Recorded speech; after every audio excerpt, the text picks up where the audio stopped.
अस्सलाम वालेकुम and welcome. This is ज़रा हटके। और मुझे याद है 2 साल पहले ये जब शो शुरू हुआ था, it was given 11 o'clock slot, और इसको सोचा जा रहा था कि शायद ये 6 महीने भी ज़्यादा नहीं चले। तीन महीने दिए थे, okay, but it's got a growing and very loyal viewership now, and which is great to know.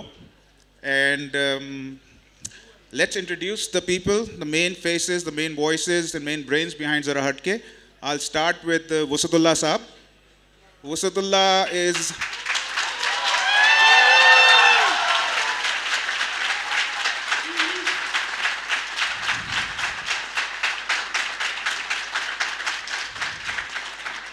वसत is a very experience journalist. BBC Urdu के साथ भी इनका पुराना रहा है, अब डॉन के साथ भी है। मज़े की बात है, लास्ट दिसंबर कोई एम्बेसी डिनर था, तो सम जेंटलमैन केम टू मी, तो उन्होंने बोला आप वसत साहब को जानते हैं? मैंने जी बिल्कुल जानता हूँ। कहते यार उनका समझ नहीं आता कि वो तंज कब कर रहे हैं और कब सीरियस हैं। देन ही एडेड दैट आपका मुझे समझ आ गई, लेकिन वसत साहब की नहीं समझ आई है। देन ही सेड कि यार वो टीवी पे इनका एक शो भी चलता है, वो हट परे। मैं ही एक्चुअली सेड कि मैं वो शो देखता हूँ और मैं मेरी कंसंट्रेशन वसत साहब की शक्ल पर होती है throughout. Okay, Mubashir Zaidi, he was director news at Dawn news, but never has the concept of promotion been so dubious before, but he's made the best of it. And Zarar Khodo.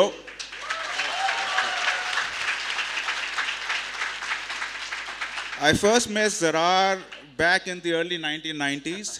I used to be a reporter and a feature writer at an English daily, and Zarar came as a young man. मैं भी young था, लेकिन ये ज़्यादा younger थे.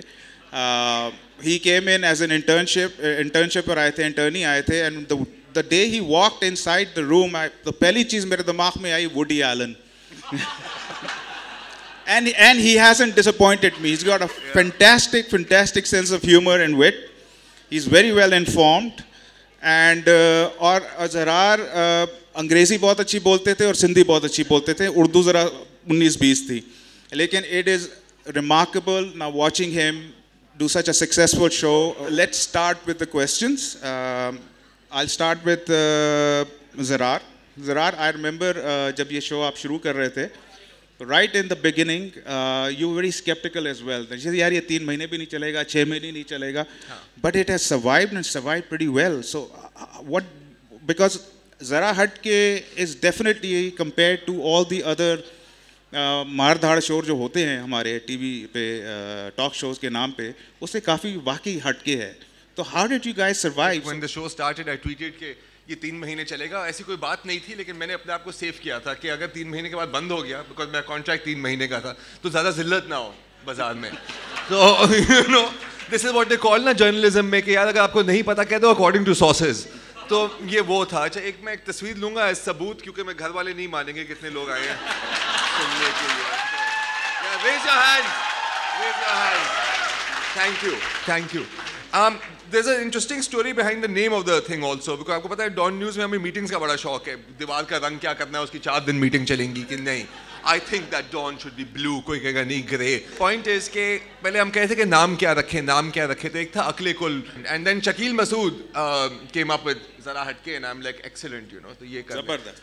चल कैसे किया मुझे नहीं पता ऑनेस्टली स्पीकिंग, क्योंकि मतलब बिकॉज वसतुल्लाह खान 100% रेटिंग से पाक है, एंड पता नहीं, I mean apparently people do watch it, I don't know why, but we will discuss why. वसत, आपका एक पहले भी, इससे पहले आई थिंक 2 साल पहले या 3 साल पहले एक शो आप करते थे डॉन न्यूज़ पे, राइट? जी। एंड उस ज़माने में ये जो जंगजू शो हैं वो बहुत ही ज़बरदस्त थे, उस पर इतनी क्रिटिसिज्म होती थी, सब उस पर लगे होते थे। आपका ज़रा धीमा, लॉजिकल, रैशनल शो होता था। जी। वो फिर मेरे ख्याल में चली नहीं बात, फिर आप चले गए। बोलना ज़रूरी है। हाँ। अब आप इधर आ गए। वो ये जो है ना, ये जो किरदार कशी की मुहिम उस शो के खिलाफ चलाई जा रही है कि बोलना ज़रूरी है, नहीं चल पाया इसलिए मैं चला गया, ऐसा नहीं था। बेसिकली किसी भी शो को इस्टेब्लिश होने के लिए, इंक्लूडिंग ज़रा हटके, कम से कम 1 साल चाहिए होता है। उसके बाद जाहिर है कि वरना तो यहाँ ऐसा नहीं चलेगा, हो रहा होता ना इस वक्त। तो हुआ ये कि बीबीसी फुल टाइम में बीबीसी में काम करता था, इवन तनख्वाह भी बीबीसी वाले देते थे। बीबीसी वालों ने मुझे 4 महीने के लिए डॉन न्यूज़ को, जब ये उर्दू में कन्वर्ट हुआ अंग्रेज़ी से, मुझे उधार पे भेजा। तो 4 महीने के उधार के बाद फिर उन्होंने, बीबीसी वालों ने कहा अब क्या प्रोग्राम है। मैंने कहा जी जैसे आप हुक्म करें। कहने लगे वापस आ जाओ। तो मैंने कहा मुझे चस्का पड़ गया, मुझे तो खून लग गया था ना कि क्या बात है, वाह वाह वाह, क्या सब्जेक्ट है आपने, और क्या आपने शर्ट पहन रखी थी, खून लग गया था। तो मैंने कहा कुछ 2 महीने एक्सटेंड अगर हो जाए। तो कहने लगे फिर वहीं रह जाओ। जब अंग्रेज़ी में ज़रा ने एक प्रोग्राम किया था काउंटर स्पिन के नाम से, ये इनका हमेशा ये है कि ये किसी भी चीज़ को स्पिन दी जा सकती है, और ट्रंप आ गया है तो अब मैं इनकी थ्योरी मान गया हूँ कि वाकई हर चीज़ को स्पिन दी जा सकती है। तो अब बिल्कुल हमारे डिफरेंट रोल्स हैं, तो मेरे ख्याल में यही वजह है। और 25 साल हो गए हैं सबको जर्नलिज्म में, वुसअत साहब को मुझसे भी ज़्यादा हो गए, 40 हो गए, मेरे ख्याल में 20 एक ज़रार को भी हो गए। तो अब सब जितने भी हैं, हुकूमत हो, सियासी जमातें हों, फ़ौज हो या जो भी हो, they have given up on us कि ना ये पैसे से मानेंगे, ना ये धौंस से मानेंगे, ना किसी चीज़ से। तो कह रहे भगते झकते रहते हैं, तो भगते झकते रहें। तो बस यही है, and that's what we do. हमारा भी कतारसिस होता है और आप लोगों का भी। असल में ये जो ज़माना है ना, उस लिहाज से हम लोग खुशकिस्मत हैं कि हमें चूँकि वो लोग पागल समझ रहे हैं, इसलिए हमारी अब तक जान बची हुई है। हुआ ये है हमारे टीवी में कि एंकर्स ने पोजीशन ले ली है, या तो पार्टी के साथ या किसी भी क्वार्टर के साथ। तो अब जो व्यूअर है वो फ़ौरन गैस कर लेता है। पहले आपके जो खुतबा देता है जो भी एंकर या देती हैं अच्छी खुश शक्ल खातून, तो उनको उनसे गैस कर लेते हैं, अच्छा ये तो वो बात कर रहा है। तो people have become wiser, they would instantly know जब आप बात कर रहे होते हैं कि इसमें कितना सच है, कितना झूठ है, कहाँ से आ रहा है, क्या नहीं है। तो मेरे ख्याल में आप लोगों के ऊपर व्यूअर्स की तरफ से जो फीडबैक आती है उसी ने हमारा प्रोग्राम चलाया हुआ है, वरना और कोई इसमें कोई ख़ास बात नहीं है।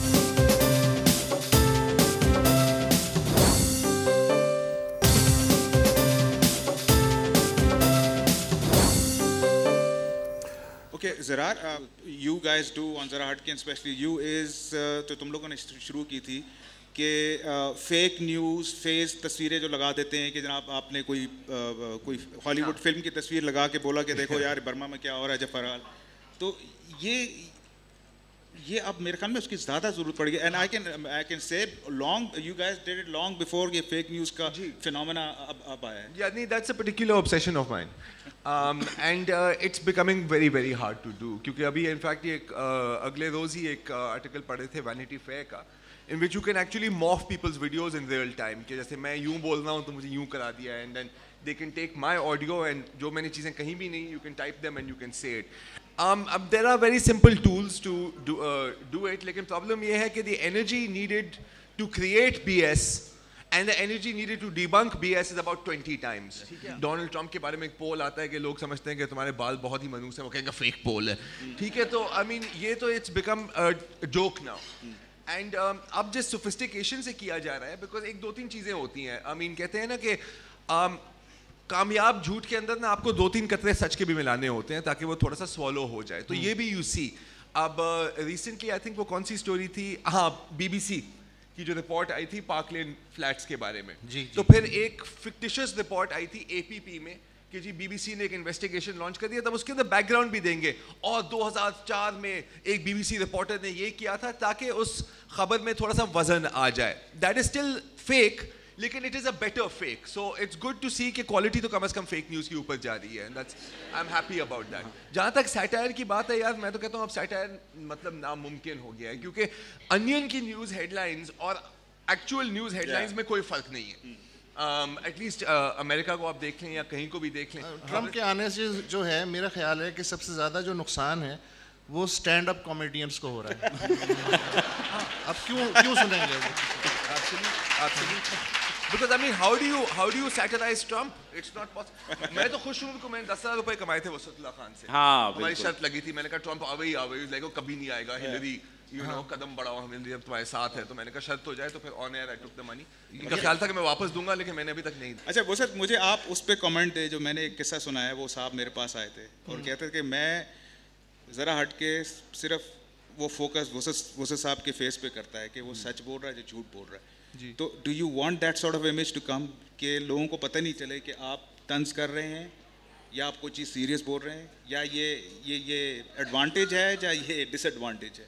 देखिए, एक तो ये जो चीज़ है ना कि जो हम कंपार्टमेंटलाइज कर लेते हैं कि जो तंज है वो सच नहीं होगा, या सच बोलने के लिए चेहरा सीरियस बनाने की ज़रूरत है। मैं थोड़ा सा इससे इत्तेफाक इसलिए नहीं करूँगा कि किसी ने ये भी कहा है कि दुनिया की तल्ख से तल्ख सच्चाई भी आप शगुफ्ता चेहरे और सटायर में बयान कर सकते हैं।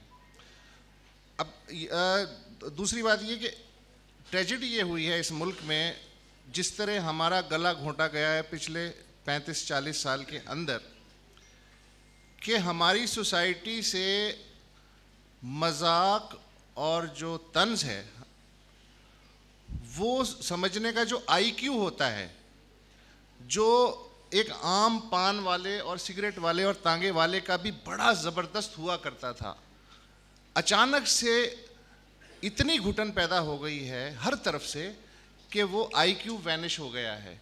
और हम, जैसे आपने इस केस की मिसाल दी, हम तंज में भी, मज़ाह में भी और सीरियस में भी उलझे रहते हैं, कंटेंट पर तवज्जो नहीं देते। हम ही समझते यार इसने ये तंज किया है या संजीदा बात की है।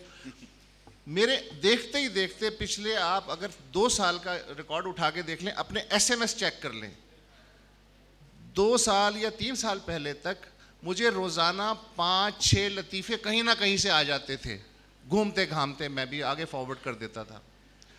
आप मुझे बताइए कि आखिरी लतीफ़ा आपके मोबाइल फ़ोन में कब आया? अच्छा सर, ये आपके मोबाइल फ़ोन की गलती है, क्योंकि आपके पास अब व्हाट्सएप नहीं है, अब SMS कोई नहीं करता। ओके, लेकिन ये मैं थोड़ा सा इख्तिलाफ करूंगा इनसे कि यार मैंने इतना पावरफुल दलील बनाने की कोशिश की। ये बूढ़ी आइलैंड वाली बात है, मैं not even with you yet. वो बाद में तय कर लेंगे। ओके, सही। नहीं देखिए, ये एक्चुअली मेरी नज़र में एक थोड़ा सा एडवांटेज है कि अगर किसी को नहीं पता कि आप सीरियस बात कर रहे हो या आप तंजिया बात कर रहे हो, तो वो आपको उठा नहीं सकते। ठीक है, टेक कर रहा है या ये एक्चुअली इसने बात की है, तो वो जो एम्बिग्विटी है ना यार, दैट इंच ऑफ एम्बिग्विटी, उसमें ही आप जिंदा रहते हो। और अगर उठाने वाले ने तंजिया बात को सीरियस समझ लिया तो अभी हमारे आपने नोटिस किया होगा डॉन के वेबसाइट पे थोड़ा सा भी सैटायर होगा तो उनको बड़ा बड़ा नीचे लिखना पड़ता है कि दिस इज सैटायर। हाँ, काफी लोग कहते हैं यार ये जो कमेंट है, disclaimer is funnier than the content. I remember उस वक्त वहाँ पे कहा भी कहा था, बड़े वहाँ पे कंट्रोवर्सी चली थी। वो मलाला वाली लोगों ने सब बतौर सबूत, प्रेस टीवी ने इसको बतौर सबूत पेश किया था। अगले जो जमाना आ रहा है उसमें आपको हर जुमले के साथ LOL भी लिखना पड़ेगा। लेकिन उसमें ये ज़रूर है कि ख़बर, हम लोग ख़बर रखते हैं शुरू में, ऐसी ख़बर जो कि दी जाए, जो ज़ाहिर है हमारी रिस्पॉन्सिबिलिटी भी है फॉर यू एज़ व्यूअर्स, तो हम उस पर कॉम्प्रोमाइज़ नहीं करते। ख़बर जब भी लेके आते हैं, और डॉन का आपको पता है, इनको भी पता है कि we try to cover every aspect of it. आपने देखा डॉन लीक्स के बाद भी जो support within the country मिली, सारा कुछ जो विद इन जर्नलिस्टिक कम्युनिटी मिली, तो ये एक डॉन का एक कल्चर है कि आप वो ख़बर नहीं देंगे जो जिस पे आप खुद श्योर नहीं हैं या जिसको अदालत में साबित नहीं कर सकते। वरना नॉर्मली मीडिया में होता यही है कि दिन में 500 में से मेरे ख्याल में 350 खबरें तो गलत होती हैं, जो बहुत अच्छी बात है, क्योंकि इन्हीं से हमारे लिए एक स्पेस बनता है। Exactly, बिल्कुल। देखिए मैं तो वेट कर रहा था, मैंने कहा भंड कर दिया, 5 मिनट का सेगमेंट निकल आया। और 11 बजे का फ़ायदा ये है कि आप 7 से 10 बजे तक हम लोग यही देखते रहते हैं कि कौन भंड करेगा, और पकड़ा गया। आज कौन पकड़ा जाएगा। आई मीन कल रात की बात है, हाँ कल रात की बात है, वो भंड तो नहीं था, लेकिन इट वाज क्लासिक अगेन हजरत आमिर साहब, मोहम्मद हनीफ का एक आर्टिकल आया था अभी हाल में ही, द डिसअपीयर्ड कॉमा पाकिस्तान, तो उन्होंने वहाँ से स्टार्ट किया और बड़ा मैं आपको ये दिखाना चाहता हूँ नाज़रीन, you know, and all of that. तो उसने शुरू किया वहाँ से, उन्होंने कहा ये देखे हुए हैं द डिसअपीयर्ड पाकिस्तान। ये एक नफरत अंगेज जुमला है, क्योंकि इसमें आप कहना चाह रहे हैं कि पाकिस्तान दुनिया के नक्शे से गायब हो गया है। पाकिस्तान दुनिया के नक्शे से कभी गायब नहीं होगा। और फिर वो आंसू भी आ गए बड़े, वो ड्रामे वाले, एंड यू नो, तो it was classic. So I mean point is कि इसमें से तो आप हर दिन अगर आप चाहें तो आप पूरा शो 15 मिनट इन पे और 15 मिनट हम पे कर दें और घर चले जाएं. You are it's so easy. जरा ऐसा नहीं चलेगा. ऐसा ही चलेगा. Questions usually हम आखिरी 15 मिनट में लेते हैं, but I think it'll be a good idea if we start taking the questions as soon as possible because these guys really come out well. Doctor Shahid Masood ने जो रिटायरमेंट का ऐलान किया है, ज़ाहिर है कि हमारे कुलीग एंकर हैं, मैं उनकी बहुत इज़्ज़त करता हूं, और अगर वाकई वो इस ऐलान पे जमे रहे तो मैं यकीन दिलाता हूं कि उनका खला बरसों पुर नहीं हो सकेगा.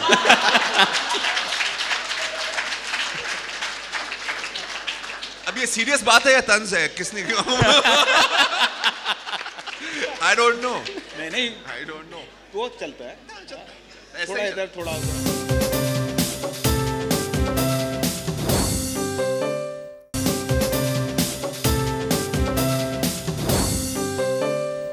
आपका प्रोग्राम शो जो है ये 50 चैनल्स पे जो हम 7 से 11 बजे तक जो हमारा तशद्दुद होता है उसमें तो एक बहुत बड़ा एक साय ऑफ रिलीफ है. लेकिन सीरियस सवाल ये है कि ये जो बाकी 50 चैनल हैं इनके ये 4 घंटे का जो शो है ये हम अगले 50 साल तक ऐसी देखते रहेंगे? कोई उम्मीद है, कोई सूरत है इससे जान छूटने की? कभी सियासी लफ्ज़ों में कोई शर्म है, कोई हया है? जैसे मतलब सालों से कराची के बस वाले वो करते रहते हैं ना, टावर है टावर है टावर है टावर है. तो यहाँ पे भी मतलब कोई 2 साल पैनमा है पैनमा है पैनमा है पैनमा ही तो चलता रहेगा. So no harm in that. बल्कि मैं तो दिल से चाहता हूँ कि ये जो शोज़ हैं ये ऐसे ही चलते रहें. सबका रिस्क लगा हुआ है, इनका भी लगा हुआ है, और ये शो चलते रहेंगे तो हमें हर साल इस तरह के मेलों में आप लोग सुनने आएंगे. वरना कहाँ से? अगर तंज़ो मिज़ाह की बात निकली तो मैं अगर ज़रा हटके को एक इंडियन कमर्शियल फ़िल्म के हिसाब से लूँ तो ये तीनों कैरेक्टर जो आप हैं तो मैं इसको कहूँगा कि जैदी साहब जो हैं वो स्टोरी लाइन है, और अपना ज़रार साहब जो हैं वो क्योंकि टेक्नोलॉजी और ट्विटर वो ऐसी बातें लाते हैं तो मैं समझता हूँ कि वो जो है वो एटम नंबर है उस फिल्म की. और वुसअत साहब जो उनके एनालिसिस होते हैं वो ज़बरदस्त होते हैं. मैं उनको कहूँगा वो जो है वो उसके मेन एक्टर है. Thank you. मैं बहरहाल आपका शुक्रिया अदा करता हूँ इसलिए कि जब आपने कहा ना कि इंडियन फिल्मों से अगर मैं आपका मवाजना करूँ तो मेरे ज़हन में फ़ौरन आया कि ये 3 इडियट्स तो नहीं कहने वाले. जी अस्सलाम वालेकुम. मेरी सब जनाब मैं यहाँ खड़ा हूँ कोने में. जी. ज़रा हट के खड़ा हूँ, देख लीजिएगा. मेरा नाम डॉक्टर फरीदुल्लाह सिद्दीकी है. नाम मैं इसलिए ले रहा हूँ, इस लालच में ले रहा हूँ कि कल ये लाइव में जाएगा शायद. बहरहाल मेरा कहने का मकसद ये है कि आपका नाम, आपका उन्वान जो है प्रोग्राम का ज़रा हट कर बहुत उम्दा है. प्रोग्राम के लिहाज से वाकई है, लेकिन जो बातें आप करते हैं उसके लिहाज से मैं एक सजेशन है मेरी, नाम के साथ लगा लीजिए ज़रा हट के ज़रा बच के. जी बहुत. मुझे जो आप लोगों के प्रोग्राम में लगा वो ये कि you all three of you and up with somehow with the same perspective. कभी कभार ऐसा लगता है मुझे, जैसे अभी आपने करीम के टैक्सी पे जो बैन लगा उस पर आप लोगों ने एक ही यू एंड अप, बहुत सारे ऐसे होंगे लेकिन अभी जो वो हुआ आप लोग एक ही तरह का पर्सपेक्टिव कभी कभार यू एंड अप. और दूसरा मेरा सवाल ये है कि आप क्या समझते हैं कि कब तक as a society we will learn to laugh on ourselves? क्योंकि अभी तक आपके हंस तो लेते हैं हम लोग, लेकिन अपने ऊपर हम कब हंसना सीखेंगे? कब अपने ऊपर हम अपने एक लाइटर टोन में हम अपने आप को लेना, एक्सेप्ट करना शुरू करेंगे? देखिए, I completely agree. I mean, जो अपने आप पे नहीं हंस सकते ना उन पे बस दुनिया हंसती है. It's the fact of the matter. लेकिन I think कि there are people and there are elements जो अपने आप पर हंसते हैं. I mean, society as a whole को देखना बहुत मुश्किल होता है. कुछ लोग हैं आप मजाक भी करेंगे, वो कहेंगे आपने गुस्ताखी किया, मैं तुम्हारा सर काट रहा हूँ. But there are still people who will laugh at it. And as वो जो बात आपने की कि मतलब एक पर्सपेक्टिव बन जाता है. Sometimes that happens. ये इंजेक्ट किया गया एक बेयकीनी, एक सेल्फ सेंसरशिप की जंजीर, और अब हमें ऐसा लगता है कि एज ए नेशन हमारे जो है जेनेटिक कोड में शायद वो चीज़ आ गई है. ये पाकिस्तान बहुत ओपन सोसाइटी थी, यहाँ खुल के बात हो सकती थी. ये तरक्की माकूस किया है, रिवर्स जो हमें गियर लगा है. तो अब उसकी वजह से अगर हम जैसा प्रोग्राम, मसलन बाज़ औक़ात मैं सोचता हूँ कि ऐसी हम क्या बात करते हैं, मतलब हमें नॉर्मल बातें लगती हैं, लेकिन शायद घुटन इतनी ज़्यादा है कि देखने वाले कहते हैं ये आपने कैसे बात कर दी. बच के रहो. तो ये अंधोनाक बात है, ये ट्रेजेडी है, और कम से कम मेरे एज ग्रुप के लिए जो एक टॉलरेटेड पाकिस्तान देख चुका है। कि जैसे वसतुल्लाह खान ने अभी कहा कि वो चीज़ रिवर्स हुई है, ठीक है, तो इसका ये मतलब तो नहीं है ना कि वो दोबारा रिवर्स नहीं हो सकती। बिकॉज देखें, जो मैंने यही देखा, अगर आप सिर्फ सोशल मीडिया का देख लें, ठीक है, थोड़ा सा आप कहें, you will find another 100 people joining you in that, ठीक है। हम डर जाते हैं, हम रुक जाते हैं, अगर हमने ये कह दिया तो क्या होगा, क्या होगा, ज्यादा से ज्यादा क्या होगा, they will kill you for it, so what, so what यार। थोड़ी फेटलिस्टिक बात। मैं ये पूछना चाह रहा था, क्योंकि मैं भी लिखता हूँ, तो अल हिलाल में लिखने का तरीका क्या है? सॉरी, अल हिलाल में लिखने का तरीका क्या है, ताकि मैं गायब ना हो सकूं? पहली बात। भाई से बात करें, मैं कट में काम करा। दूसरी बात ये कि आप ये कोई फाइल प्ले था, ये तंज किया है, या मजाक है, या सीरियस बात है कि जो अल हिलाल में लिखेगा उसे नहीं उठाया जाएगा? इसका मतलब है कि क्या छापने वाले और गायब करने वाले एक ही हैं? नहीं, लेकिन ये ज़रार खोड़ों से आप क्यों पूछ रहे हैं? इन्होंने ये बात की थी, तो मैंने ऐसी स्पेक्युलेटिव बात की थी यार। अभी तो आप कह रहे थे सो व्हाट। आपसे ही एक्टिंग सीखी है sir. I was talking about them dying, not me dying. वो मिसरा भी तो है ना, जिस तरह रियलिटी और सैटायर में फर्क नहीं रहा ना, वो अब ट्विटर और रियलिटी में फर्क। एक मिसरा है, हक अच्छा, पर इसके लिए कोई और मरे तो और अच्छा। जी, नेक्स्ट क्वेश्चन। वसतुल्लाह साहब का रिपोर्टिंग में 40 साल का तजुर्बा है। 40 साल कबल दरहकीकत ये यूरोपियन स्टडीज़ डिपार्टमेंट में लेक्चर होते थे। Is that right? नहीं सर, ऐसा ना करें। मैं 55 साल का हूँ सर, फिर तो ये Guinness book of world record है। बहरहाल मुझे जो है ये जो सीरियस और तंजिया अंदाज में एक सीरियस बात को कह गुजरना है, उसके बारे में मैं ज़रार खोड़ो साहब के उस कॉलम की तरफ इशारा करना चाहूँगा जो उन्होंने हाल ही में डॉन में लिखा था कि अमेरिका से डेमोक्रेसी इतनी एक्सपोर्ट हो गई कि अब वहाँ शॉर्टेज हो रही है।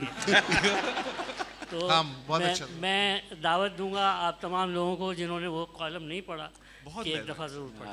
मैंने उसको फेसबुक में शेयर किया है, लोगों ने, मेरे कई अमेरिकी दोस्तों का बड़ा पॉजिटिव कमेंट आया उसके। थैंक यू सो मच, शुक्रिया। मैं डॉक्टर अयूब शेख हूँ। ये हो सकता है कि ज़रार या वसत या मुबशर या कम से कम नदीम फ़ारूक डॉन को ये कहें कि पाकिस्तान भर में 4 घंटे जो शाम को बदतमीज़ी होती है, तो 4 घंटे इसी तरह के सीरियस प्रोग्राम चलाएं ताकि पाकिस्तान के कान बदतमीज़ी से बच सकें। अगर डॉन की आप प्रोग्रामिंग देखें तो हम ऐसे लोग लेके आ रहे हैं जिनका तजर्बा है, जो उस चीज़ को समझते हैं कि फैक्ट क्या है, फिक्शन क्या है, और डेलिब्रेटली यूज़ नहीं होने देते।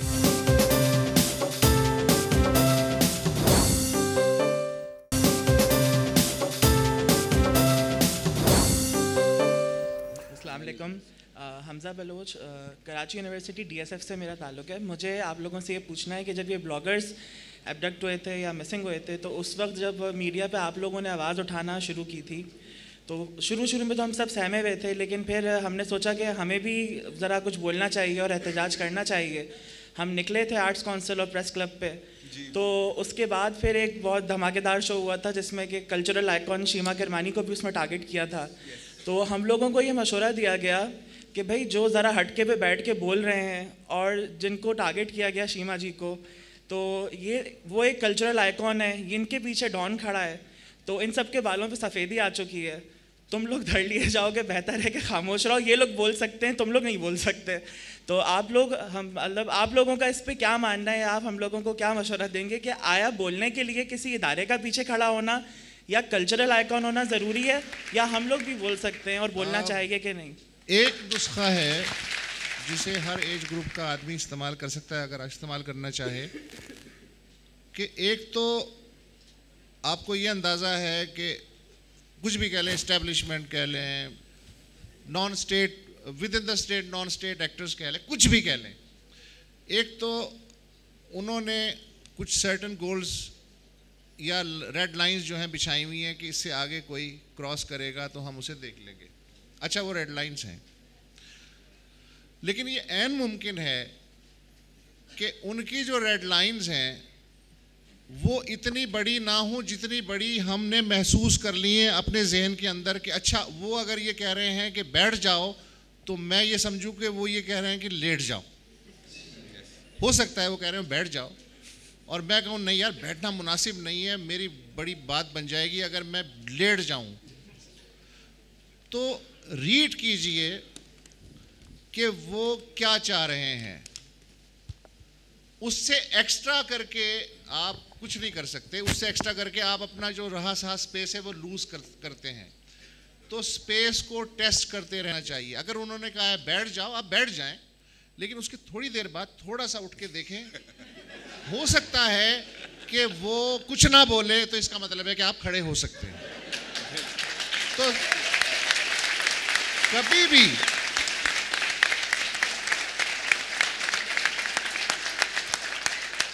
भी स्पेस को टेस्ट करना ना भूलें। करते रहें, एक दिन आप खड़े हो जाएंगे। If we take our example, हम लोगों ने अनकॉम्प्रोमाइजिंग जर्नलिज्म किया है 25-30 साल से, तो अगर कुछ होना होता तो हो ही चुका होता। शायद हम लोगों ने वो चीज़ की, तो इट इज़ पॉसिबल।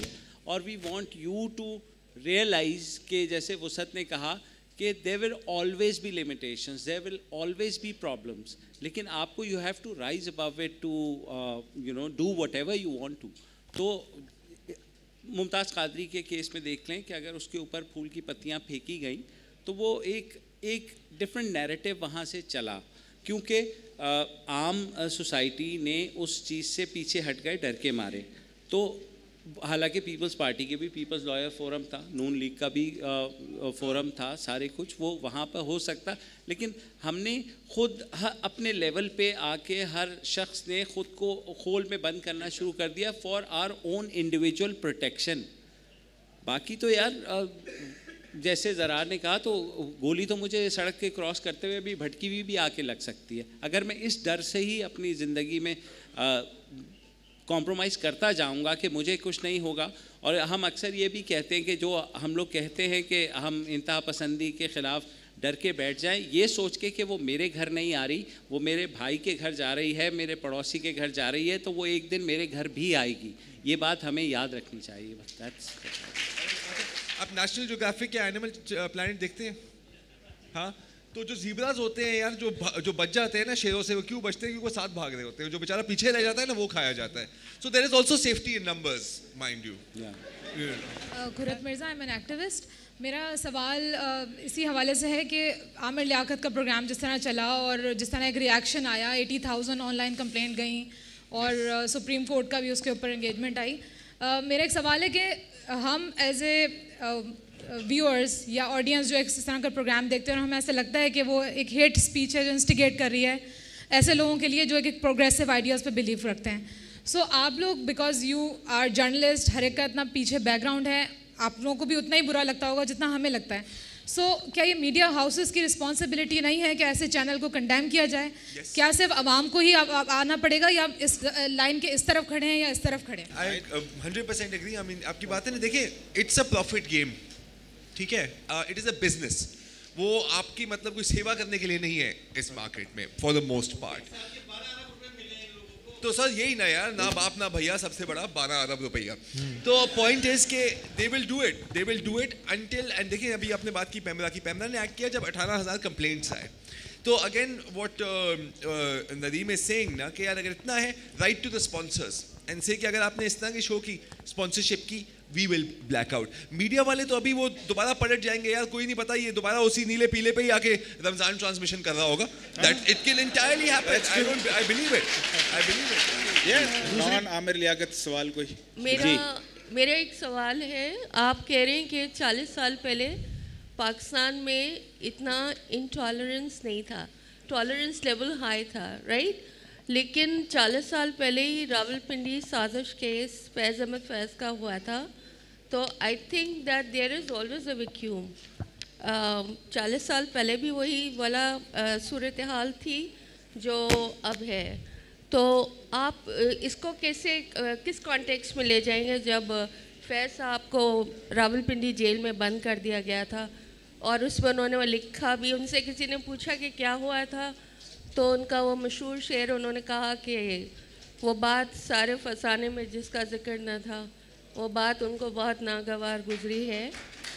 तो because I have been thinking कि 40 साल पहले अगर इतनी आज़ादी थी तो ऐसा क्यों हुआ था? पहले ज़ियाउल हक साहब भी इतने शरीफ थे मेरी नज़र में कि वो कोड़े मारते थे सामने, वो आदमी को अरेस्ट करते थे और उसे मच जेल भेज देते थे, गायब नहीं करते थे।